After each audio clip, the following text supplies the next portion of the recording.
Muy buenas tardes, comenzamos esta mañana de jueves, un jueves especial, pero ¿por qué no? También víspera de Semana Santa o comenzada ya la Semana Santa y víspera del Día del Libro, puede ser un buen momento para precisamente hacer eso, leer un libro. Por eso nos hemos traído a una autora alfonsina para que nos hable de su última novela. Clara Sanz Mendívil, para no olvidarnos de mi amigo José Marí. Muy buenos días y gracias por haberte acercado hasta nuestros estudios. Gracias por invitarme.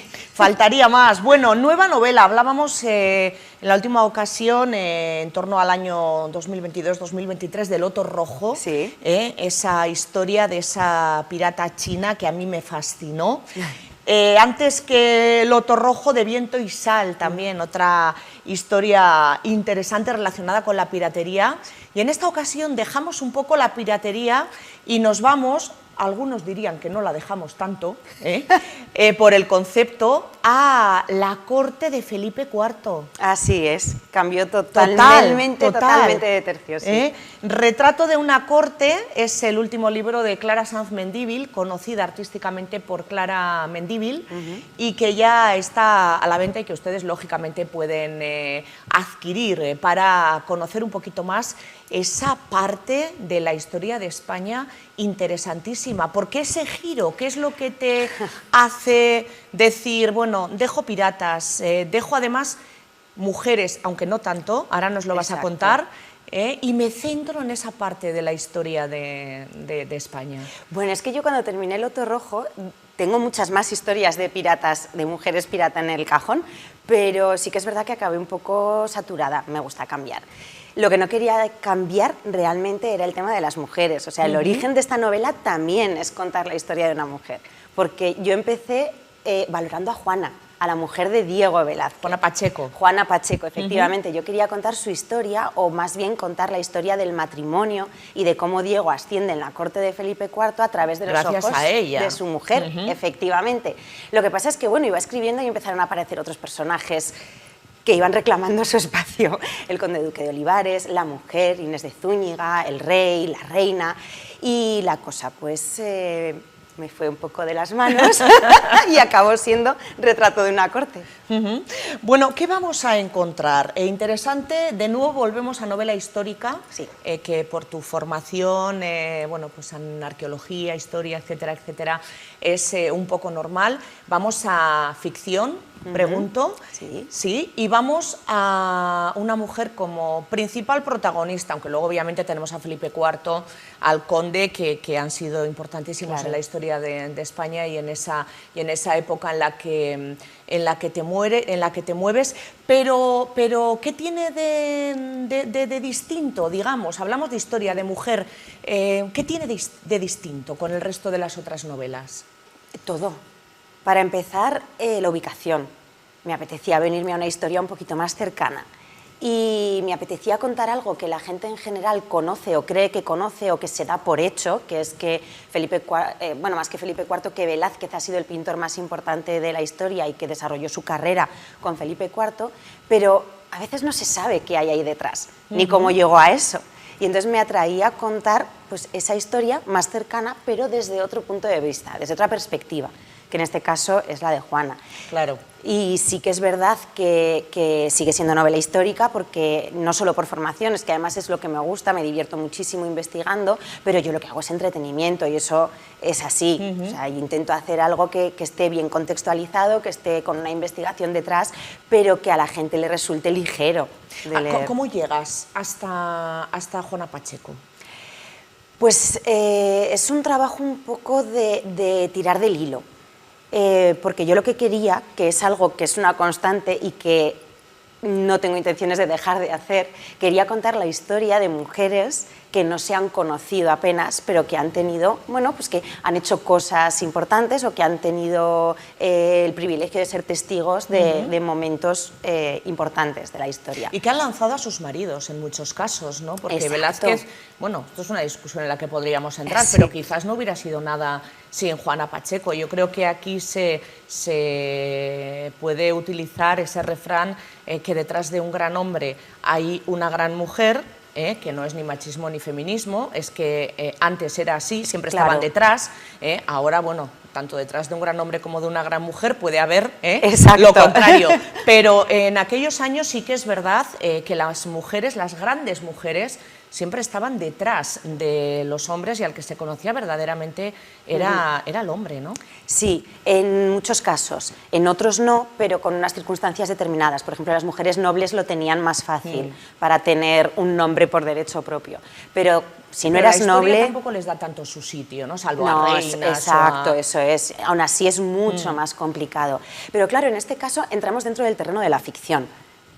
Obviamente, porque se conoce muy poco de la relación entre Diego y Juana, porque fueron muy discretos, no dieron escándalos, entonces se conoce muy poco sobre su vida, pero a mí sí que me gustaba pensar, bueno, ¿qué hay ahí detrás? Y yo me imagino a Diego como un genio, como un artista con un talento descomunal, muy centrado en su arte, pero claro, alguien que está tan centrado en lo que sabe hacer bien, igual no tiene la habilidad de moverse en determinados entornos o esa ambición, y yo me imaginé a Juana como su apoyo y sobre todo como su impulsora, porque al final no hay que olvidar que ella era hija de pintor, de un pintor muy famoso. Se apoyó a su vez también mucho. Claro, que era el maestro de Diego y que fue el primero que vio lo que había ahí, lo que tenía en su taller, y fue mujer de un pintor famoso e hija de un pintor famoso, entonces ella tenía que saber de pintura.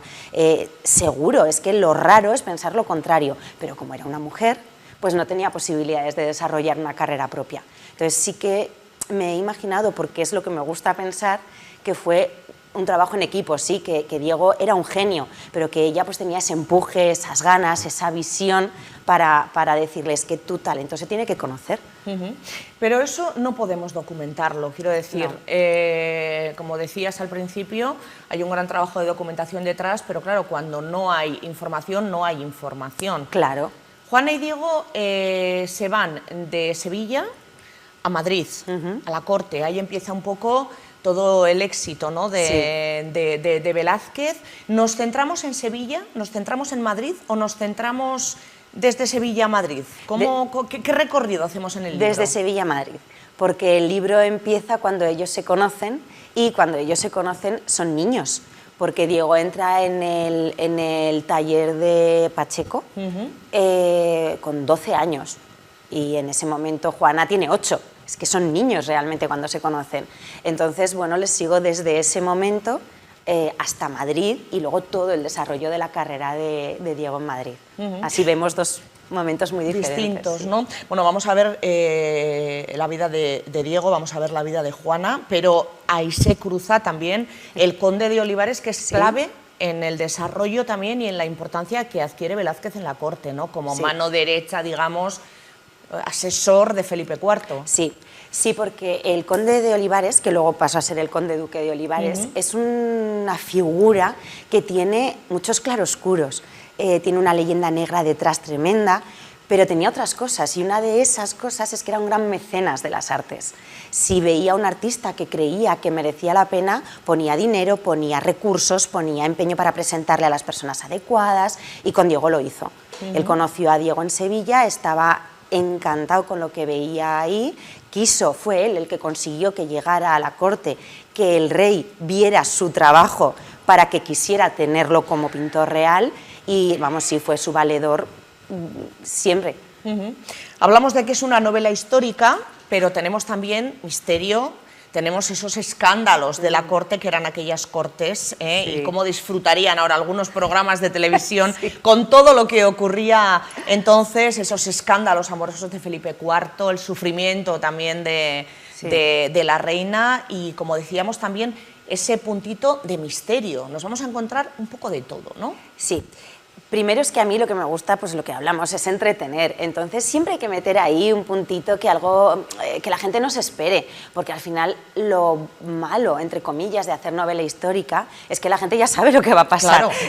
Es que es así, se sabe lo que ha ocurrido. Entonces hay que intentar buscarle una vuelta, otro punto de vista, como decíamos, pero también meter algunas tramas que aparte a mí me divierten mucho, porque son las que me permiten más libertad creativa, por decirlo así. Los escándalos los he puesto tal como eran.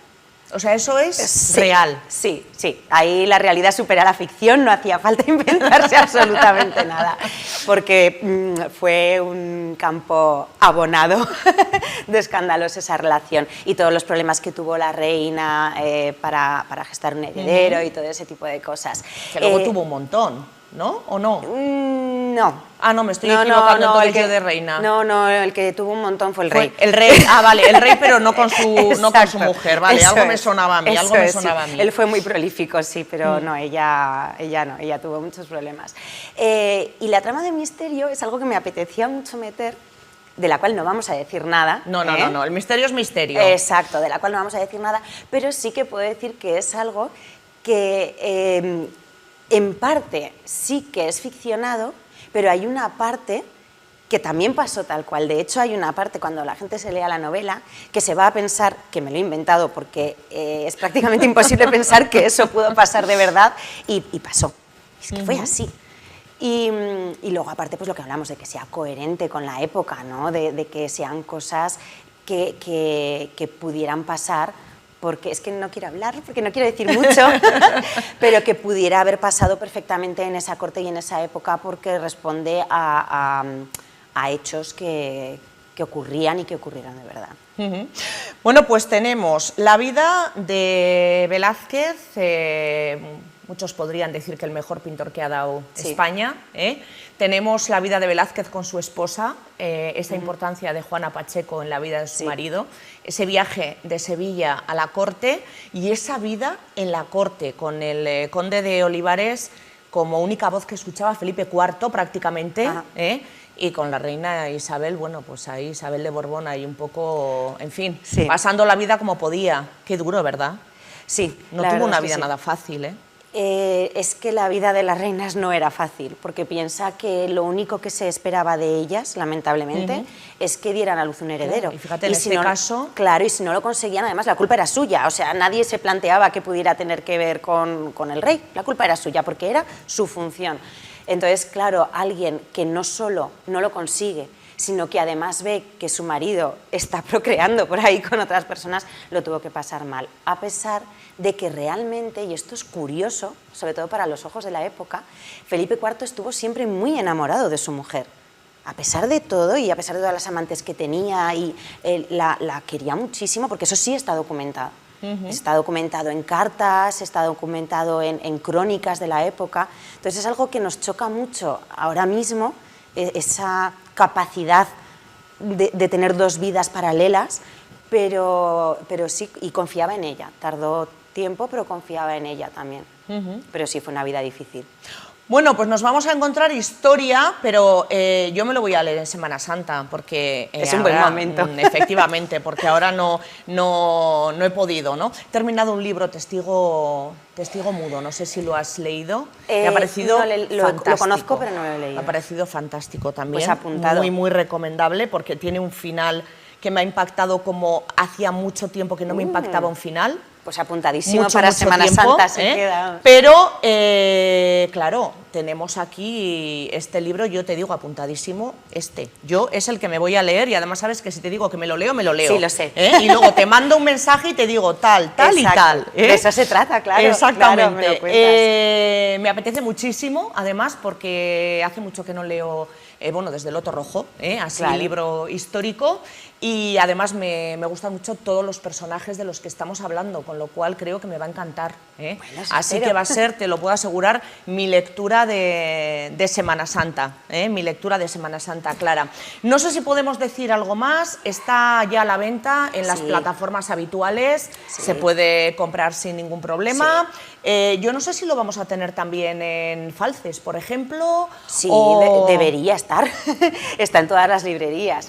Está, sí que está. Me confirman que está. Sí, está, ¿no? Vale, tenemos por ahí apuntadores que dicen que sí. Está, entiendo que en Librería Durne. Sí, claro. Librería Durne, y luego en el resto de librerías del resto de localidades, pues también pueden ustedes preguntar. Hacemos pueblo, hacemos aquí también compra kilómetro cero, que siempre es mejor. Claro, y si no está, en plataformas. Exacto, y si no está, lo pueden pedir digitales, efectivamente. Es Ediciones B, es una editorial muy grande, quiero decir que enseguida lo tienen. Pues ya tengo ganas de empezar. Bueno, Bueno. De verdad te lo digo, porque claro, tiene todos los ingredientes que a mí me gustan. El misterio me vuelve loca y luego el tema histórico también me apasiona, y esa época ni te cuento. Aunque Velázquez no es uno de mis favoritos, pero hasta ahora, efectivamente, muy buena respuesta o muy buen comentario. Hasta ahora. Pues Clara, muchísimas gracias. Recuerden, les hablamos de Retrato de una corte, de la autora falcesina Clara Mendívil, Clara Sanz Mendívil, y como algo que les aconsejamos, como una lectura aconsejable para esta Semana Santa. Muchísimas gracias. Gracias a ti. Por cierto, ¿tenemos en mente el siguiente? Sí, claro. ¿Se puede hablar? ¿Se puede adelantar algo? No se puede adelantar de momento nada. De momento bueno, estoy en esperamos. investigación. ¿Mujer? Sí. Mujer, por supuesto. No vamos a salir, no. No, vale, venga, pues ahí lo dejamos. Hasta ahí podemos leer. Clara, muchísimas gracias. Hasta la próxima. Gracias. Hasta luego.